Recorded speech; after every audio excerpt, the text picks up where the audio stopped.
अस्सलामुअलैकुम, welcome to news आई। मैं हूं अब्सा कोमल। आज प्रोग्राम में हम दो अहम मौज़ूआत पर बात करेंगे।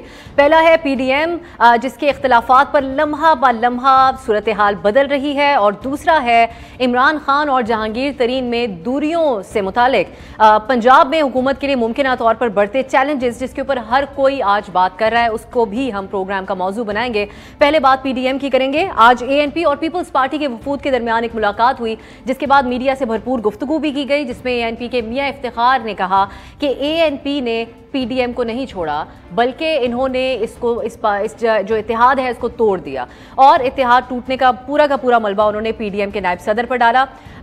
एक दूसरे के खिलाफ बयानात का सिलसिला भी हम देख रहे हैं पीपल्स पार्टी और नून लीग की तरफ से अभी भी जारी है, और हम इस प्रोग्राम में जाके एक और बात का भी जायजा लेंगे। कराची में NA 249 का जो मार्का है उससे मुतालिक कुछ अब ये भी खबरें आ रही हैं कि पीपल्स पार्टी ने नून लीग के हक में जो उनका उम्मीदवार, कुछ खबरें पहले ये थी, इसकी हम तस्दीक भी करेंगे आज पीपल्स पार्टी की तरफ से, कि पहले ये बात हुई थी क्या कि दस्तबरदार किया जाएगा अपने उम्मीदवार को, क्योंकि अब पीपल्स पार्टी ने नॉमिनेट कर दिया है, अपना उम्मीदवार खड़ा कर दिया है मिफ्ता इस्माइल के मुखालिफ। हम प्रोग्राम का बाकायदा आगाज़ करते हैं, और मैं अपने हमारे जो आज के मेहमान हैं उनका तारुफ आपसे करा देती हूँ। हमारे साथ हैं साबिक वज़ीर दिफा नून लीग की आज नुमाइंदगी कर रहे हैं खुर्रम दस्तगीर खान साहब, साबिक वज़ीर इत्तलात पीपल्स पार्टी की नुमाइंदगी कर रहे हैं कमर ज़मान कायरा साहब, और साबिक विफाकी वज़ीर हैं और पीपल्स पार्टी PTI की नुमाइंदगी कर रहे हैं हुमायूं अख्तर खान साहब। बहुत शुक्रिया आप तीनों का प्रोग्राम में शिरकत करने के लिए। सबसे पहले हम आगाज़ नून लीग से ही करेंगे, क्योंकि सबसे ज़्यादा सवालात आज नून लीग पर ही उठाए जा रहे हैं। खुर्रम दस्तगीर साहब, सबसे पहले आप ये बताइए हमें कि एएनपी ने आज वाज़े तौर पे पीपल्स पार्टी और एएनपी की मुलाकात के बाद एक बार फिर आप लोगों की तरफ इशारा किया है। उन्होंने कहा कि हमें डिक्टेट करने की कोशिश नहीं की जा सकती। क्या वाकई नून लीग अथॉरिटेटिव होने की कोशिश कर रही थी इन ऑपोजिशन की जमातों के ऊपर, जिसका एक बार फिर इजहार हम देख रहे हैं, और ओवरऑल आप कैसे रिस्पॉन्ड करेंगे जो आज बातचीत हुई है इस मुश्तरका प्रेस कॉन्फ्रेंस में उस पर? मैं तो इसके ऊपर पूरी तरह कन्विंस्ड हूँ कि जो चीज़ें हमें आपस में जोड़ती हैं वो ज़्यादा ताकतवर हैं, बजाय उन इख्तलाफात के जो पिछले चंद दिनों से या एक हफ्ते से ज़ायद से चल रहे हैं। क्योंकि हम सब ने तो 20 सितंबर 2020 को मिलकर एक 27 नुकाती एलामिया पे दस्तखत किए थे, जिसमें कहीं भी ये नहीं था कि सेनेट की सीटें कौन सी लेगा, कौन सेनेट का इंतखाब लड़ेगा। वहां तो पाकिस्तान के अवाम को आज़ाद करने का एक हमने अहद किया था, हलफ उठाया था कि हम मिलकर ये जद्दोजहद करेंगे कि पाकिस्तान की सियासत में से जो गैर आइनी मुदाखलत है उसको ख़त्म किया जाएगा। तमाम इदारे जो हैं आइन के तहत जो उन्होंने हलफ लिया हुआ है उसकी पासदारी करेंगे। हम जो है वो 73 का आइन और 98वीं तरमीम और NFC का दिफा करेंगे। हम मीडिया के लिए आज़ादी जो है और पाकिस्तानियों का इज़हार राय की आज़ादी, उसके लिए जद्दोजहद करेंगे। तो सेनेट के ओहदों पर ज़रूर एक वक्ती तौर पर इख्तलाफ हुआ है, तलखी भी हुई है, लेकिन मुझे हमारी कोशिश यही है आने वाले दिनों में, और अब रमज़ान भी आ रहा है, कुछ वक्त होगा सबके पास, कि इस पर ठंडे दिल से बैठकर सोचें कि ये ओहदों के लिए पीडीएम नहीं बनी थी। पीडीएम तो एक मकसद के लिए बनी थी, वो मकसद अपनी जगह पर कायम है। ये वो मकसद है जिसके लिए एएनपी ने भी जद्दोजहद की है, पीपल्स पार्टी ने भी पहले जद्दोजहद की है, हम भी जद्दोजहद कर रहे हैं। हम सब मिलकर, हमें मिलकर आगे चलना चाहिए, बजाय ये कि हम ओहदों की बुनियाद पर एक दूसरे से इख्तलाफ करते हैं। आप हमें बहुत पॉजिटिव लग रहे हैं। हम कायरा साहब से जानते हैं कि वो लोग क्या सोच रहे हैं इस बारे में। कायरा साहब, जिस तरह से खुर्रम साहब कह रहे हैं कि जो चीज़ें हम लोगों को इत्तेहाद को जोड़ती हैं वो इन सब मामलात से ऊपर हैं, ज़्यादा अहम हैं, आपकी जमात आज क्या सोच रही है? आप तो एएनपी के साथ बैठे हुए थे जब तनकीद हो रही थी, अब आपकी पार्टी के अंदर क्या सोच पाई जाती है? अभी भी कोई मुमकिन है? आप एक और चीज़ भी अगर हमारे लिए क्लियर कर दें, कराची से जो उम्मीदवार पीपल्स पार्टी ने अब नॉमिनेट किया है जिनको, क्या इससे पहले कोई तय हुआ था नून लीग और पीपल्स पार्टी के दरमियान कि वो दस्तबरदार करेंगे मिफ्ता इस्माइल के खिलाफ अपना उम्मीदवार?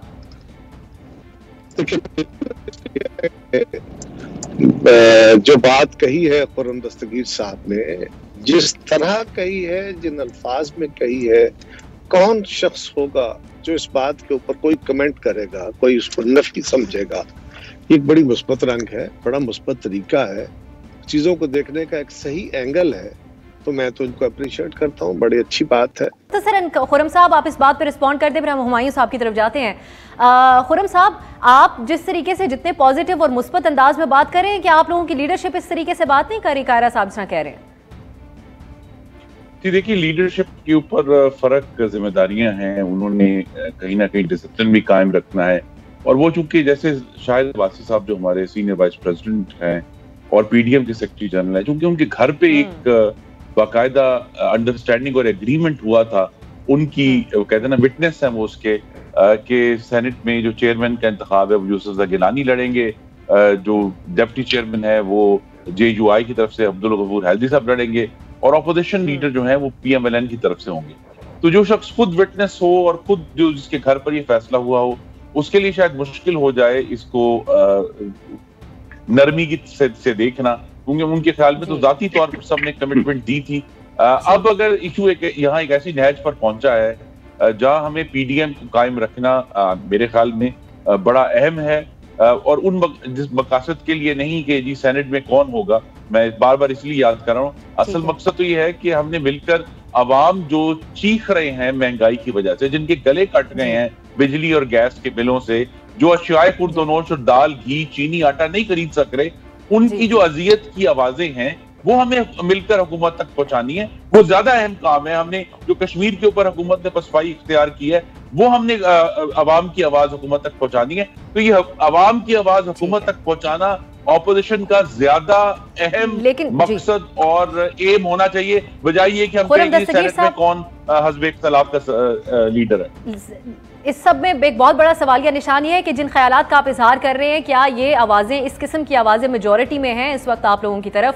ये भी एक सवालिया निशान है। कायरा साहब, आप अपनी बात मुकम्मल कर लीजिए। मैं समझता हूं कि अभी भी सब ज्यादा लोग इसी मेजॉरिटी में है कि पीडीएम को पूरी तरह मुत्तहिद रहकर अपने आगे चलना चाहिए और जद्दोजहद को आगे बढ़ाना चाहिए। कायरा साहब, जी कायरा साहब, खुर्रम साहब कह रहे हैं ऐसी आवाजें ज्यादा हैं जिस तरह की वो बात कर रहे हैं मुस्बत। देखिए, मेरे सिग्नल में कुछ का है प्रॉब्लम, डिस्टर्बेंस है। लेकिन मैंने पहले कहा कि मैं खुर्रम साहब की इस गुफ्तगू को अप्रिशिएट करूंगा। ये लहजा, ये तरीका, इस तरह इख्तिलाफ राय हो सकता है, उनका एक नुक्ता नजर हो, मेरा और हो, लेकिन बात करने का एक असलूब भरा तरीका है। और ये बात बिल्कुल दुरुस्त है कि पीडीएम बनी ही इसलिए, 2.5 साल तक हम इस हुकूमत को वक्त देते रहे, 2.25 साल तक, कि ये अपनी आप को दुरुस्त कर ले, अपनी सिमतों को दुरुस्त कर ले। हम अपने केस भुगत लेंगे, हमें ये गाली गलौज करते रहे, हम भुगत लेंगे, लेकिन पाकिस्तान के अवाम को कम से कम सहूलतें तो दे। लेकिन जब हमने समझा कि अब पानी पुलों से गुजर गया और अब हमें चाहिए फौरी तौर पे कि मजीद कोई वक्त जाया किए बगैर इस हुकूमत को चलता करें, तो हमने इकट्ठे बैठ के बाकायदा लिखा, एक कायदा लिखा कि यह हुकूमत क्यों जानी चाहिए और किस तरह जानी चाहिए। उसके 26 पॉइंट्स लिखे गए और उसके एक एक पॉइंट के साथ हर जमात खड़ी है, हम भी खड़े हैं, हम उससे इनकारी नहीं है। जो शाहिद खाकान साहब के घर में बात हुई, बिल्कुल उसकी वजाहत राजा परवेज अशरफ साहब कर चुके हैं कि वो बात कैसे हुई। 8 तारीख को एक मीटिंग हुई थी जो सरबराही कॉन्फ्रेंस थी, चेयरमैन का फैसला वहां हो गया था, वो शाहिद खाकान साहब के घर नहीं हुआ था। शाहिद खाकान साहब के घर जो कमेटी मिली थी उसका मैंडेट था कि वो डिप्टी चेयरमैन का फैसला करेगी, लेकिन वहां शाहिद खाकान साहब ने ये बात दुरुस्त के वहां बात उठाई।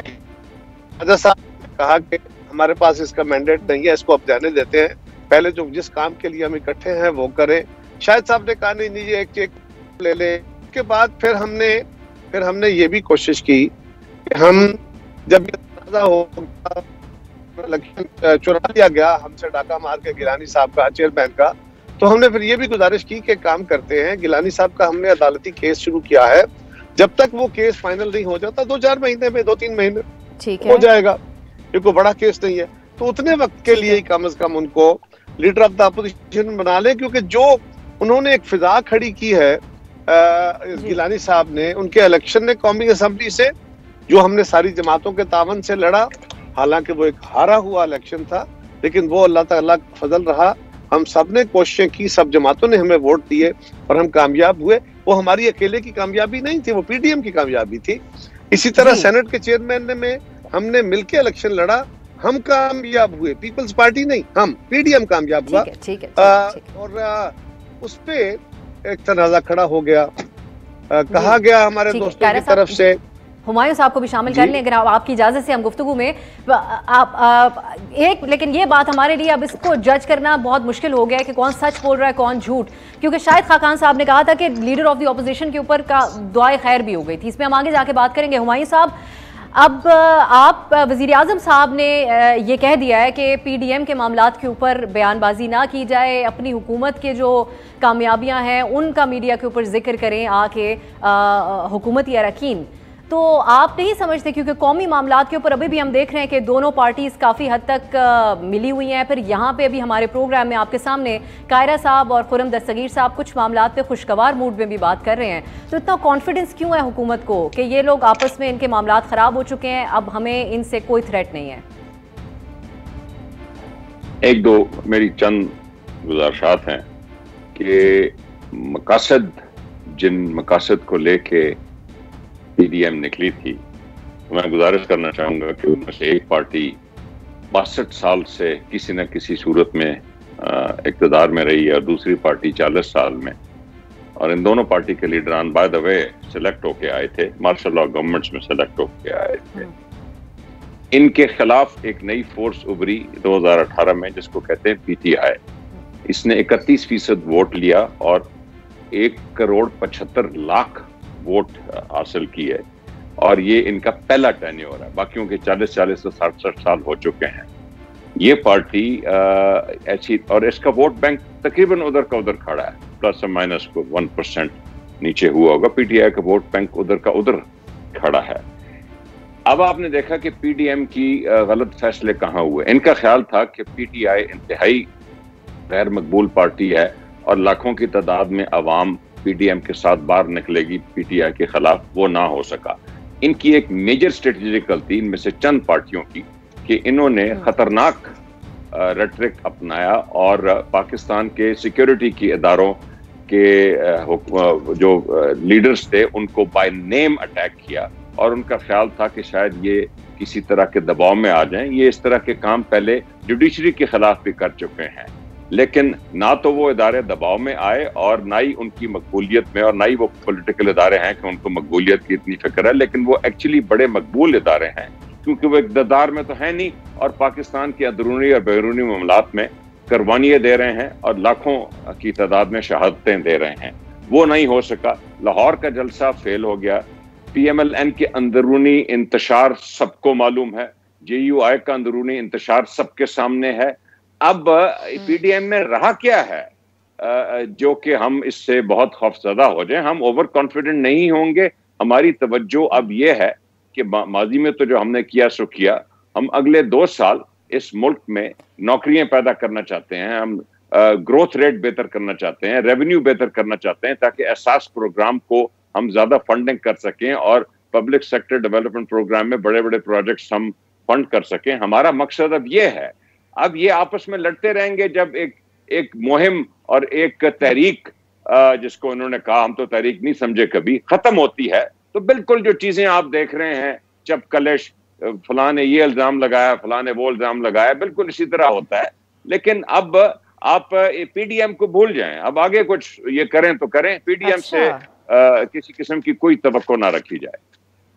अच्छा, खुरम दस्तगीर साहब, आप इस बात पे रिस्पॉन्ड कर दें कि एक तरफ क्या हालात हैं, महंगाई के क्या हालात हैं, खुद पीटीआई के लिए बनती हुई सूरत हाल जहांगीर तरीन साहब के तनाजुर में, जिसमें हम तफसीली तौर पे आगे जाके बात करेंगे, हमें हुमायूं साहब कह रहे हैं कि आप भूल जाएं पीडीएम को, और अब आप लोगों के ऊपर ये सवाल नहीं उठता कि हुकूमत जिसको कमज़ोर करने के लिए आप लोग एक साथ हुए थे, आज वो इतनी कॉन्फिडेंट है कि वो इस पर बात भी नहीं करना चाहती।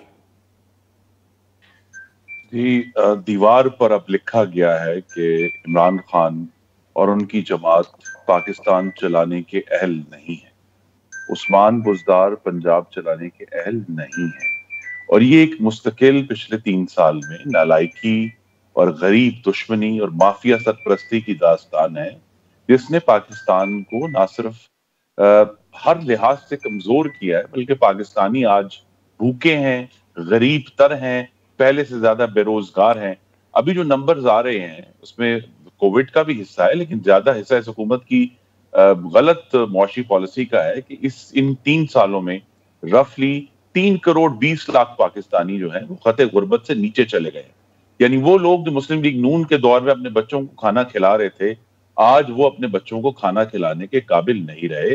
पिछले 21 माह से शाय खुर्दोनोश की जो महंगाई है वो डबल डिजिट्स में यानी 10% से ऊपर है। पाकिस्तानियों के गले कट गए हैं, वो चीख रहे हैं अजियत से।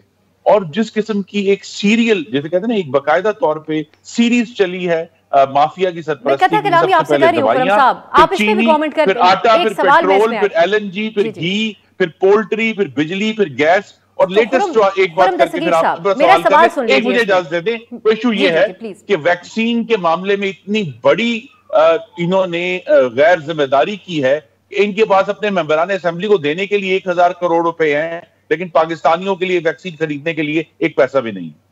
ये सब कुछ जो आप गिनवा रहे हैं खुर्रम दस्तगीर साहब, ये सारे मामलात नहीं थे जिसपे इस वक्त मुकम्मल तौर पे ऑपोजिशन का फोकस होना चाहिए था, बजाय आपस में लड़ने के। इसी पे कायरा साहब से भी कमेंट लेंगे, आप कर दें कमेंट पहले। जी बिल्कुल, फोकस अभी भी होगा, जिससे मैंने कहा ये एक सेनेट के ओहदों के ऊपर जरूर हमें डिस्ट्रैक्शन हुई है और हम अपने रास्ते से हटे हैं, लेकिन मैंने कहा आने वाले दिनों में हम अपने रास्ते पर वापस आएंगे, क्योंकि बजट आने वाला है और इस हुकूमत ने जो IMF के साथ अपनी डील की हुई है, जिसने पाकिस्तान के चूल्हे हिला दी हैं, बिजली की भी जो कीमतें अभी बढ़ने जा रही हैं, कि वो तमाम जो प्रोग्रेस थी, अभी सिर्फ एक स्टेटिस्टिक देके आप फिर सवाल कर लें, वो ये कि सिर्फ 9 महीने में तजारती खसारा जो है वो $21 अरब हो चुका है।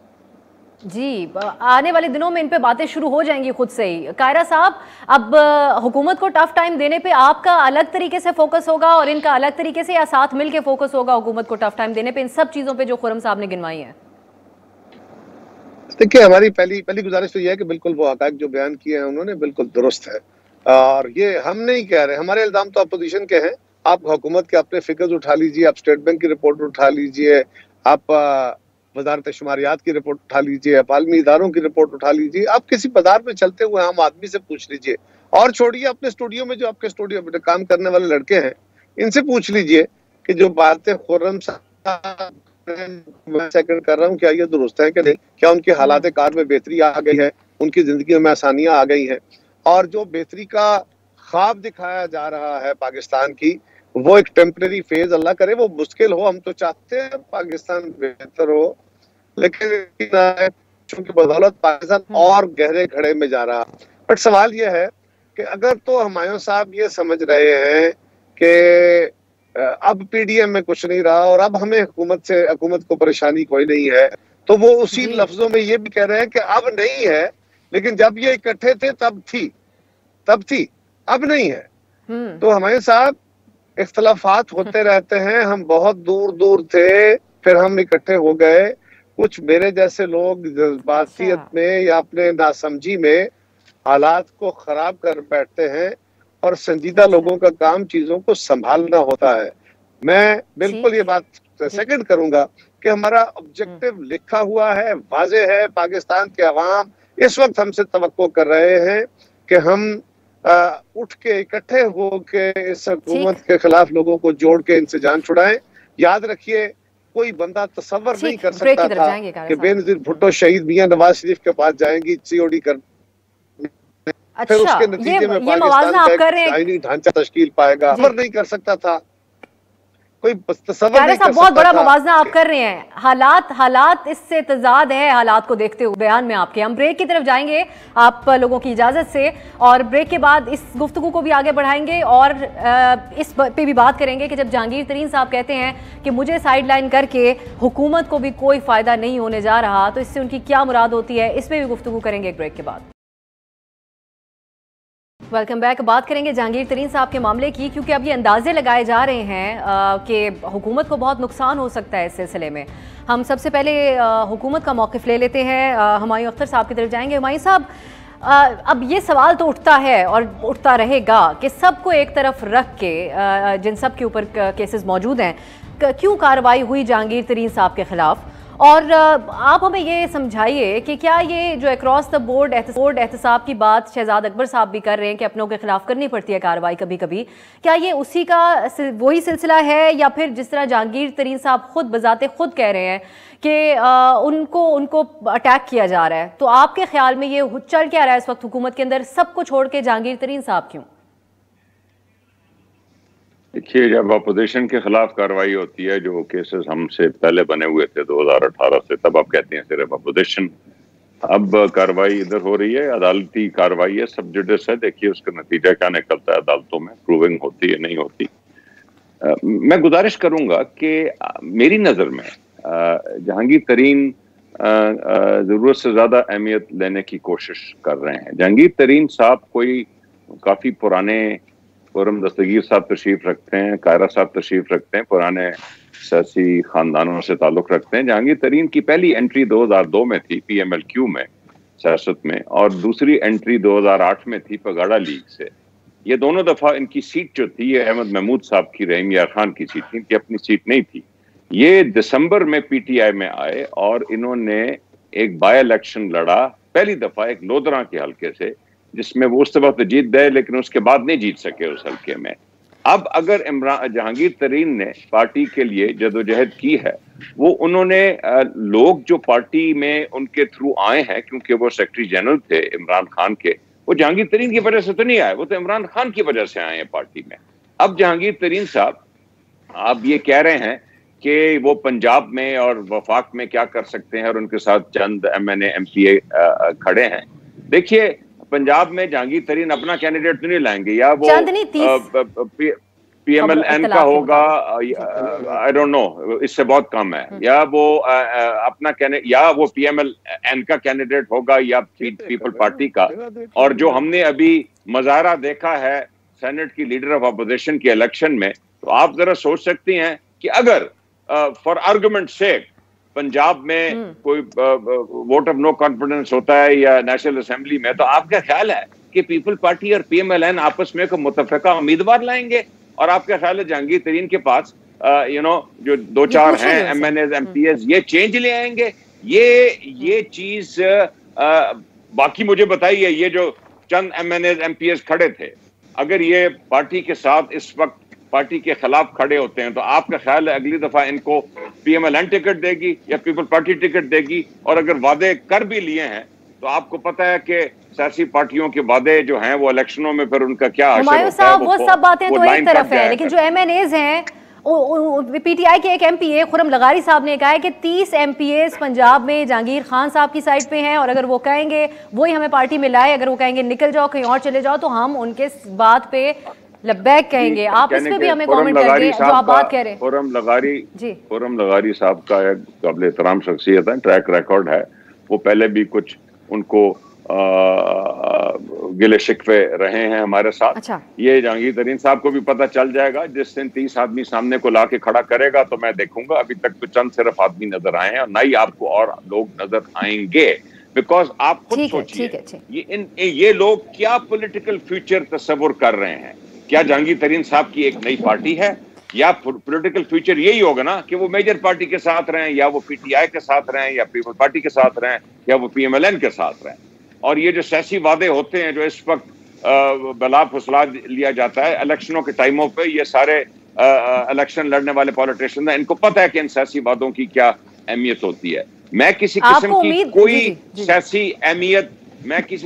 कोई सियासी अहमियत इस वक्त नहीं देख रहा। जहांगीर तरीन साहब के खिलाफ केस हैं, वो सही हैं या गलत हैं, वो अदालतों में केस साबित होंगे। फिलहाल इन्हीं अदालतों ने कलामी की माजरत आपसे करूंगी, आपको इस चीज की अहमियत नहीं नजर आ रही? जहांगीर तरीन साहब के पीछे MNAs और MPAs का खड़ा होना, उनका इस तरीके से आके वाज़े तौर पे कहना कि हम ये जो भी करेंगे हम इनके साथ शामिल होंगे, और इसके अलावा आपको शायद इस बात की भी अहमियत नजर नहीं आ रही होगी कि कुछ दिन पहले सेनेट के इंतखाबात में हफीज शेख साहब खुद राब्ता करते हैं जहांगीर तरीन साहब से, उसके कुछ दिन बाद वजीर आजम साहब बजाते खुद उनसे राब्ता करते हैं वोट ऑफ नो कॉन्फिडेंस के मामले के ऊपर, और जहांगीर तरीन साहब एड़ी चोटी का जोर लगा देते हैं उनको वोट ऑफ कॉन्फिडेंस दिलाने में। उसके बाद जहांगीर साहब का ये सवाल तो बिल्कुल वैलिड है कि आप मैंने क्या गुनाह किया था, मेरे साथ ये क्यों किया जा रहा है। हम आपको दोबारा भी मौका देंगे, कायरा साहब की तरफ जाते हैं जो बात आपने की है।